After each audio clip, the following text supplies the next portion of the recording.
17મી રામનવમીનો મહામંગલકારી દિવસ, પ્રભુનો પ્રાગટ્ય દિવસ. ભારત વર્ષ પર બહુ અપરંપાર કૃપા. રામનવમીએ શ્રી રામચંદ્ર ભગવાન પ્રગટ થયા. જન્માષ્ટમી રાત્રે 12 વાગે કૃષ્ણ પરમાત્માનું પ્રગટીકરણ થયું. એ જ હેરાર્કીમાં સ્વામિનારાયણ ભગવાન રામનવમીના દિવસે રાત્રિના 10:10 પ્રગટ થયા. આપણે બધા આમાં ફાવી ગયા. આ દિવ્ય પ્રભુને પ્રગટાવવા માટે કે પૃથ્વી પર દેહ ધારણ કરે એના માટે કોઈ તપશ્ચર્યા, વ્રત, ઉપવાસ, યજ્ઞો કશું કર્યું નહોતું. કારણ કે માણસ એટલો બધો સેલ્ફ સેન્ટ્રલાઇઝ છે કે એને બીજાની પડી જ નહીં. પોતે અને પોતાનું આજુબાજુનું કુટુંબ ને સિવાય પછી ભગવાનનો વિચાર જ કેમ ન કરે કે ભગવાન પ્રગટ થાવ તમે. યોગી બાપા કહેતા કે વન માગે ભગવાન, કોઈ તપશ્ચર્યા, યજ્ઞો, અભિપ્સા, પ્રાર્થનાઓ, વ્રત, ઉપવાસ કર્યા વગર ભગવાન પ્રગટ થયાનો અર્થ કે કૃપાએ પ્રગટ થયા, કે કૃપા કરી. અને આપણા હિન્દુસ્તાનીઓને ખાસ કરીને હિન્દુ ધર્મવાળાને મફતમાં મળે એની કિંમત નહીં. એમ પ્રભુ રામ, કૃષ્ણ, મહાવીર, બુદ્ધ, સ્વામિનારાયણ ભગવાન કોઈ તપશ્ચર્યા વગર, વ્રત ઉપવાસ કર્યા વગર, યજ્ઞો કર્યા વગર, અભિપ્સા કર્યા વગર, માગણી કર્યા વગર પ્રગટ થયા. તો ભગવાન કૃપાળુ, એમને પોતાનો ઐશ્વર્ય પ્રતાપ બતાડે એટલે કાનપટ્ટી પકડી બધાય. પણ કોઈને પોતા સિવાય બીજી તરફ જવાનું ધ્યાન જ નથી, એટલે ભગવાન તરફ પણ કોઈ ધ્યાન આપ્યું નહીં. એટલે ઘણા બધા કહે તમારે ત્યાં રામ પ્રગટ્યા, કૃષ્ણ પ્રગટ્યા, મહાવીર પ્રગટ્યા, બુદ્ધ પ્રગટ્યા, સ્વામિનારાયણ પ્રગટ્યા, આટલા બધા રામ, પરમહંસ, વિવેકાનંદ, આટલા બધા સંતો પ્રગટ્યા, તો કેમ તમે હજુ દુખ્યા છો? શું કે કેમ તમે દુખ્યા છો? પણ પૂછો કે તમે સંતોને ભગવાનને શું કર્યું? હેરાન જ કર્યા. શું કર્યા? હેરાન જ. અત્યારે છબડી કોણ વગાડે? હરે રામ હરે કૃષ્ણ, કૃષ્ણ કૃષ્ણ હરે હરે રામ, હરે કૃષ્ણ કૃષ્ણ કૃષ્ણ હરે હરે. કે રઘુપતિ રાઘવ રાજા રામ, પતિત પાવન સીતારામ. મોણ સીતાજીને જંગલમાંથી આવીને ઠરીઠામ થયા, ત્યાં આરોપ મૂક્યો સીતાજીને વનવાસ થયો. પાછો કેટલા બધા માણસો નહીં દેવા ભગવાનોને, સંતોને. પણ એક કૃપાળુ છે, દયાળુ છે, અધમ ઉદાહરણ છે, પતિત પાવન છે, દયાના સાગર છે. આપણા સામું જોયું નહીં, એમને આપણા ઉપર કૃપા જ વરસે. આપણને સુખ્યાત કર્યા, સુખ્યાત કર્યા. જેમને જેમને એમનું માન્યું, એમનો સ્વીકાર કર્યો. એ ઉપરાંત જેમને વિરોધ કર્યો સૌનો કલ્યાણ કરે. લો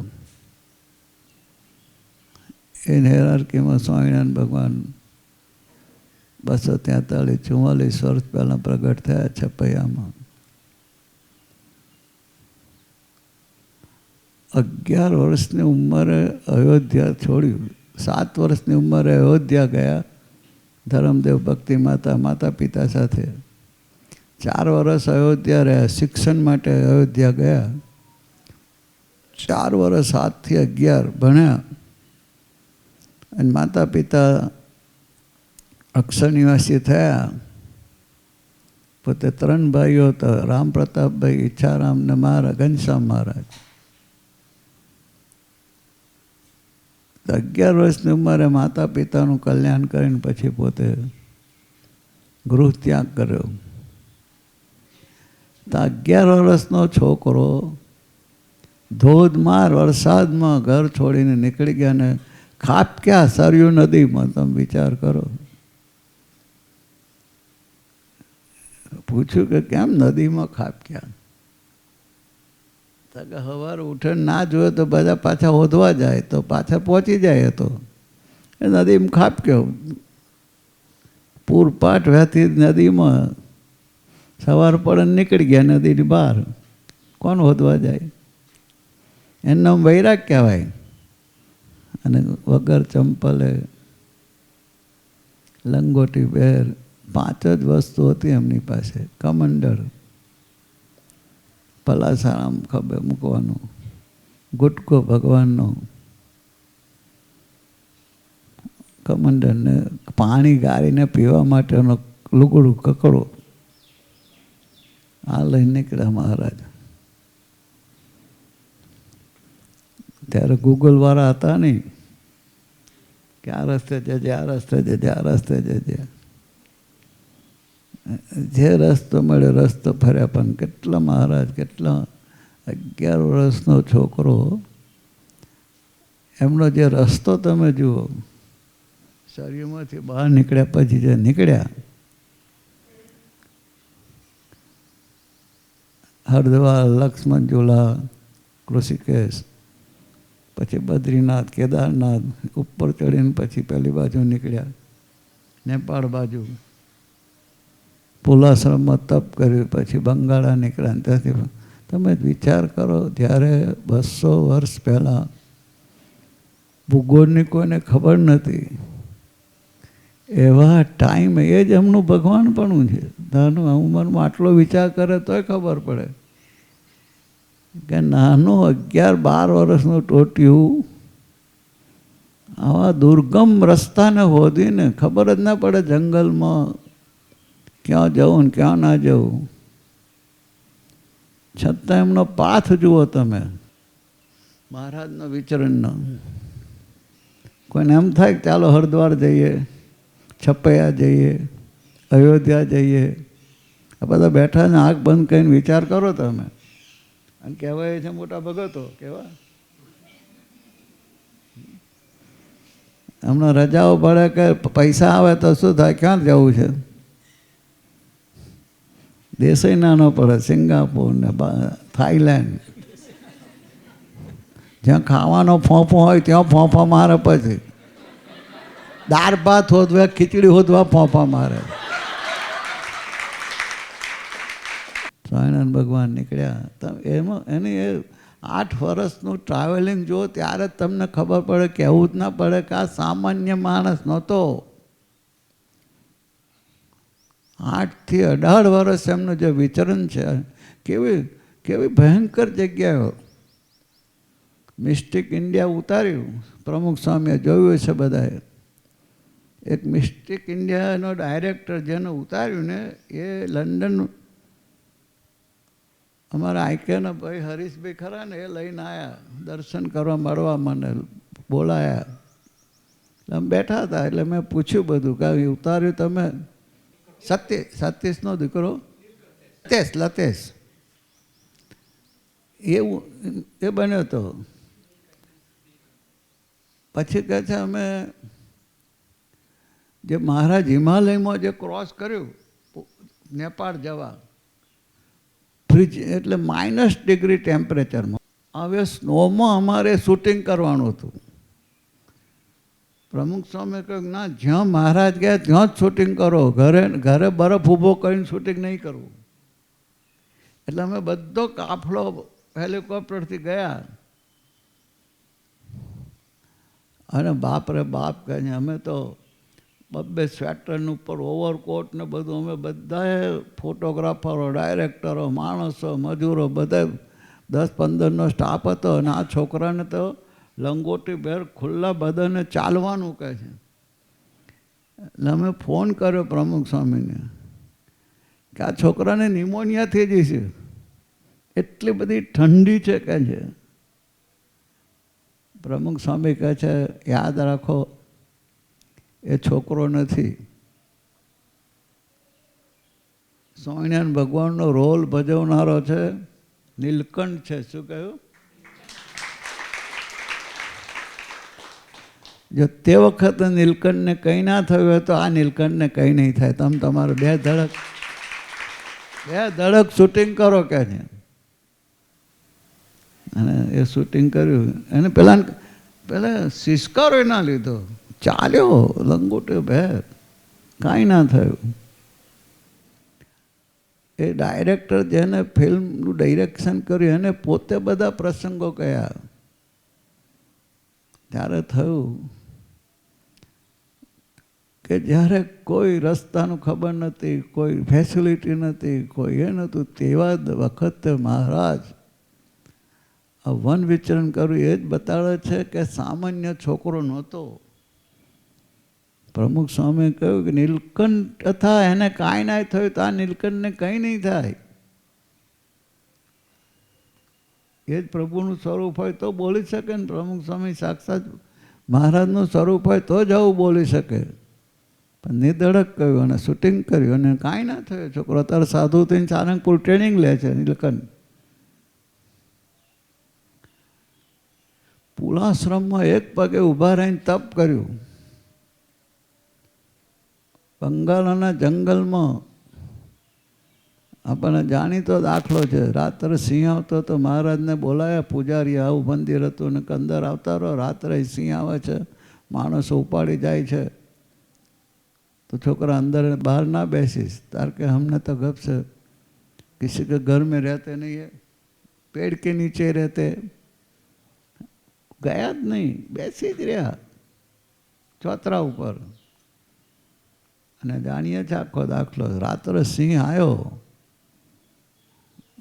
ધમાધમ કરતો, મોટી મોટી રાડો પાડતો પાડતો. અને જેમ મહારાજની સામે આવ્યો એટલે મહારાજે આમ કર્યું ને આંખ બૂ પાડતો બંધ થઈ ગયો. આઈને મહારાજ પાસે બેસી ગયો. સ્વામિનારાયણ ભગવાનની આગળ પગે લાગીને બેસી ગયો. તમે વિચાર કરો. એને રાડો પાડી એટલે બારીઓમાંથી બધા જોતા હતા કે આ છોકરાનું શું થશે. અને જેવો મારે બેસી ગયો, ધ્યાન કરતા હતા મહારાજ, પછી આંખ બંધ કરીને પછી 2 કલાક પછી આંખ ઊંચી કરીને ઈશારો કરે, સિંહ જતો રહ્યો. બધા અવાક થઈ ગયા, આખું ગામ. બીજે દિવસે બહાર નીકળ્યા બધા સવારમાં મહારાજને કહે તમે રોકાઈ જાઓ, તમે તો અલૌકિક પુરુષ છો. મહારાજ કે અમે કોઈ જગ્યાએ રોકાતા નથી, સાધુ તો ચાલતા ભલા. તો કહે છોકરા તને બીક ના લાગી? આ સિંહ આટલી ત્રાડ પાડી ત્યાંથી અમે ઘરમાં ગભરી ગયા. ત્યારે સ્વામિનારાયણ ભગવાન બોલ્યા, जब से हमने घर छोड़ा डर ने हमको छोड़ दिया. घर छोड़ा એટલે શું? હા, घर छोड़ीને આવી गए ना, भीतर से संसार निकल गया, साथ में डर भी निकल गया. આ સંસાર છોડ્યાનો અભય મહારાજે મૂર્તિ તમે જો આમ ઊભા છે આશીર્વાદની મુદ્રામાં. રામચંદ્ર ભગવાન જો, કૃષ્ણ ભગવાન જો, સ્વામિનારાયણ ભગવાન અભયની આમ આમ એને અભય મુદ્રા કે હે મારા આશ્રિતો, મારા આધારે મારા આશ્રય તમે જીવશો તો અભયદાન આપું છું. તમને ડર રહેશે નહીં. ડર નિર્ભય એટલે ભય વગર એવા આપણને બનાવવા છે. પણ આપણે આશરો ભગવાનનો રાખતા નથી, આધાર ભગવાનનો લેતા નથી અને ભજન પ્રભુનું કરતા નથી. એટલે મહારાજ કહે છે ભાઈ કુટાવમાં હું શું કરું? કે કૃષ્ણ પરમાત્મા અને અર્જુન જતા હતા. રસ્તામાં એક નાનો અમથો આશ્રમ હતો, એમાં ઋષિએ જોયા મહંતે. એટલે દોડતો દોડતો મહારાજને દંડવત કર્યા, પ્રાર્થના કરી, પ્રભુ પધારો પધારો, મારા આંગણે પધારો. એટલે કૃષ્ણ પરમાત્મા અર્જુન લઈને એમને આંગણે પધાર્યા, ફૂલ તોડે લઈને સ્વાગત કર્યું, દંડવત કર્યા, દૂધ પીવું. કૃષ્ણ પરમાત્મા એને ખબર પૂછે કેમ છે તને, મજા છે, બધું બરાબર છે? તો કે પ્રભુ આપનું ભજન ભક્તિ સરસ થાય છે. ભાઈ ગાય આપી છે, એના આધારે મારું જીવન છે. શું કે આ ગાયનું દૂધ આવે છે, હું પીઉં છું, થોડું વેચું છું, એના પૈસામાંથી થોડું ચાલે છે. એટલે ગાય મને બહુ મદદરૂપ છે, એક આધાર છે ગાય મારો આશ્રમનો. એટલે કૃષ્ણ પરમાત્મા પછી થોડી વાર સત્સંગ કરી નીકળ્યા બહાર, થોડે આગળ ચાલ્યા. અર્જુનને કહે ઊભો રહે. તા કે શું પ્રભુ? તા એક સંકલ્પ કરીએ આ સાધુ માટે કે. એટલે ખુશ થઈ ગયો કે આ સાધુને મોટો આશ્રમ થાય, મકાન થાય એવો આશીર્વાદ ભગવાન આપશે. તા બોલો પ્રભુ શું સંકલ્પ કરીએ? તા કે એની ગાય છે ને થોડા દામ મરી જાય કે છે, સંકલ્પ કર કે છે. બોલો અર્જુન તો ઘા ખાઈ ગયો. પણ કૃષ્ણ ભગવાન આગળ શું બોલાય? એટલે ભાઈ ધૂન કરી અને આગળ ચાલ્યા. આગળ ચાલ્યા કે દોઢ માણસ લૂંટીને પૈસા ભેગા કરતો છે, એને બંગલો બનાવેલો, પેલા આશ્રમ કહેતો રાત રચવાનું બધું ગાર્ડન બાર્ડન, એને ખબર પડે એટલે દોડ્યો ભગવાનને, આવો મારા ઘર પધારો પધારો. કૃષ્ણ ભગવાન એને ઘરે ગયા, એને સ્વાગત કર્યું, બધું કર્યું, મીઠા ને એને તો રેલમ છેલ હતું એટલે બધું ઘણું ઘણું સ્વાગત કર્યું. ભગવાન કે સારી તા કે આપણી કૃપાથી બધું બહુ જલસા છે કે જ મારે શું કહે જલસા છે ચાલે જ બધું. પછી કૃષ્ણ પરમાત્મા કે અર્જુન ઊભો રહે, સંકલ્પ કરીએ. તો અર્જુનને એમ કે આનું બધું ઉડાડી દેવાનો સંકલ્પ છે, પેલા એની ગાય ઉડાડી આનું આ બધું ઉડાડશે. તો કે શું સંકલ્પ કરીએ? તો આની પાસે સમૃદ્ધિ અને 100 ગણી સમૃદ્ધિ મળે એવો સંકલ્પ કરવો કહે છે. ભગવાનની લીલાને સમજવું બહુ આપણે બુદ્ધિથી વિચારીએ અને એ બુદ્ધિથી પરનું કામ કરતા હોય એમનું. એટલે ભાઈ આગળ ગયા એટલે અર્જુને પછી ના રહેવાયું, ગડમથલ બહુ ચાલ્યા નહીં. એટલે પૂછ્યું ભગવાન મને મગજમાં પ્રશ્ન ચાલ્યા કરતા કે બોલ શું છે? કે પેલા નહીં આઈ મારી નાખી બચાવો મોડ એને લઈને આશ્રમ સારો ચાલતો હતો, ભજન ભક્તિ કરતો, તમારી કહે છે મારી લૂંટીને ભેગું કરે એને પાછા તમે 100 ગણું આપ્યું. તો કે જો અર્જુન પેલો મહાત્મા આટલું બધું સંન્યાસી થયો, આટલું બધું છોડીને આવ્યો, હવે એક ગાયના આધારે એવો જીવો છે. આધાર સંન્યાસી ભગવાનને લેવાનો. કોને લેવાનો? ભગવાનનો લેવાનો. હવે ગાયના આધારે જો રહે તો આજે ફરી એક અસર ટાળવા એને આવવું પડે. એટલે ગાય ઉડાડી દીધી. એટલે કાલે હો મહારાજ કાલે શું ખાવ? સ્વામિનારાયણ સ્વામિનારાયણ સ્વામિનારાયણ સ્વામિનારાયણ સ્વામિનારાયણ. એક ભગવાનનો આધાર લેતો થઈ અને ચલો જરૂર. અને આ પૂર્વનું પુણ્ય છે એટલે એની પાસે આવ્યું છે. હવે 100 ગણા પૈસા કમાવા માટે એને કેટલું બધું ઊંધો છતાં કરવો પડશે. એ દરમિયાન એનું પૂન ખલાસ થઈ જશે એટલે કાલે પાછો ભિક્ષા પાત્ર લઈને રોડ પર ઊભો શકે છે. આ એનો ઈલાજ છે કે છે. તારે પેલા એ કાન પટ્ટી પકડી અર્જુને કે ખરેખર એમ આપણે ભગત કહેવાય છે, પણ પૈસા મળે ત્યારે એમને મંદિરની સેવા કરીએ, આ કરીએ. આ ભગવાનનો આધાર, ભગવાનનો આશ્રમ કંઈ પણ થાય તો પ્રભુ તમે મને મદદ કરો. જગતનું મદદ કરનાર આવે તો મદદ લેવી છે, પણ ફોફો નથી મારો. જો સાચી ભક્તિ કરો તો. નરસિંહ મહેતા સાચો ભગત હતો તો એને કોઈ શેઠિયા પાસે વ્યાજે પૈસા લેવા ગયો કે મારે મોમેરું ભવન પૈસા આપો. ભજન ભક્તિમાં ડૂબી ગયો તો ભગવાનને ચિંતા થઈ કે મારા ભગતની આબરૂ જશે, એટલે નરસિંહ મહેતાનું રૂપ લઈને મોમેરું એ પૂર્યા.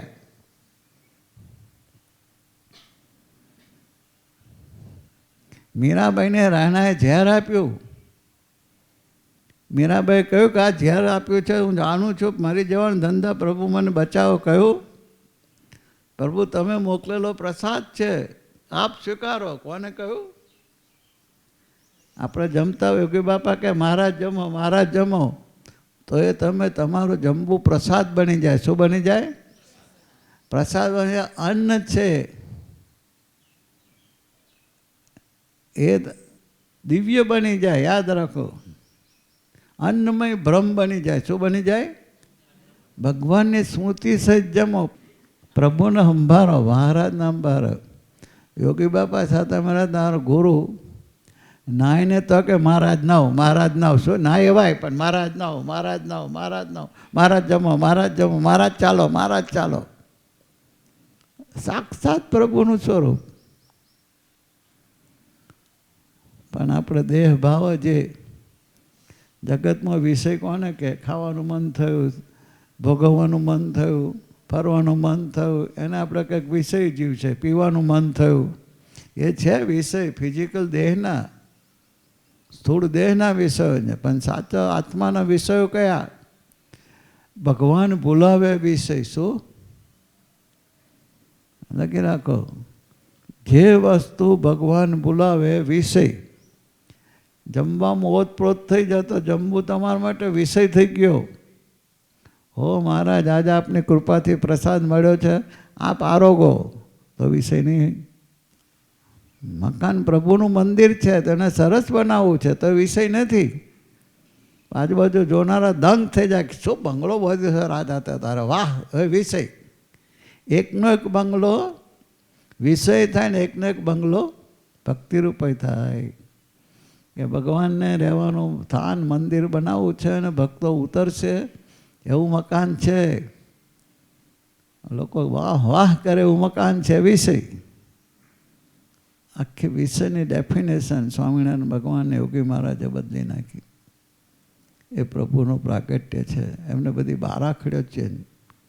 સ્પિરિચ્યુઅલ સાયન્સ, મટીરિયલ સાયન્સ છે જે દેહને સંબંધિત છે, દેહના સુખાકારી માટે, દેહના કમ્ફર્ટ માટે છે.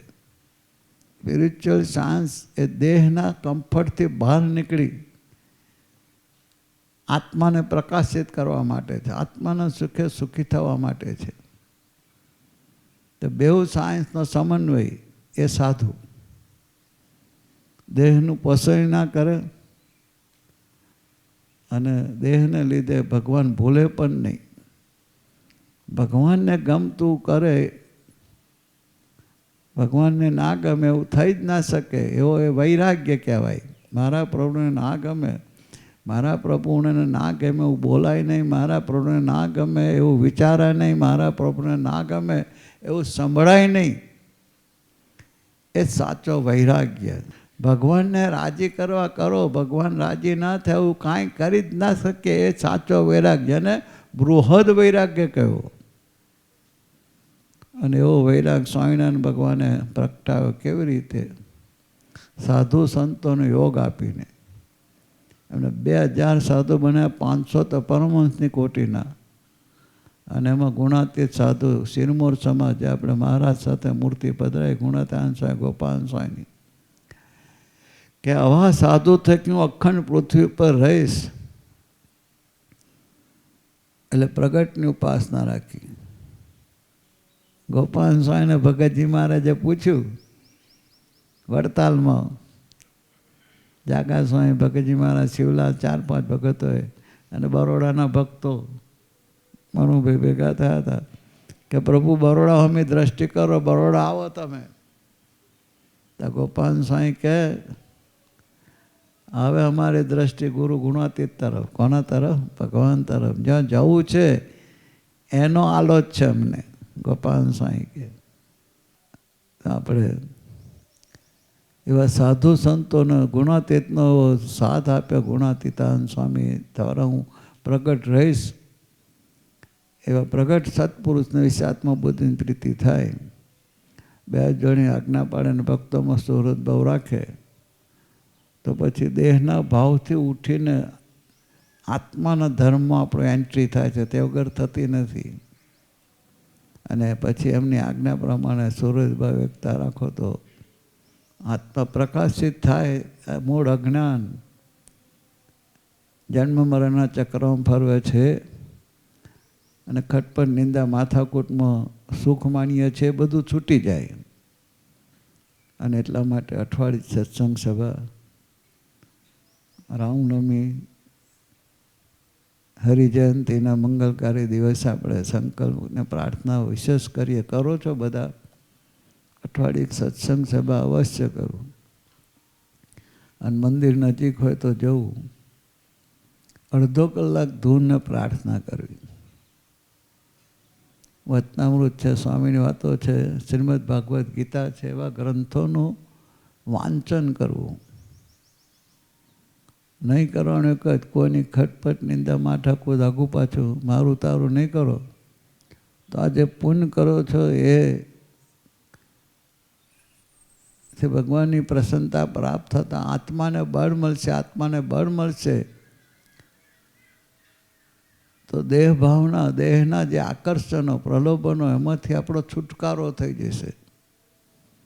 ભગવાનને ન ગમે એવી પ્રવૃત્તિ આપોઆપ બંધ થઈ જશે અને સુખ્યા થઈ જશે. સુખ્યા થઈ જશે. યાદ રાખો.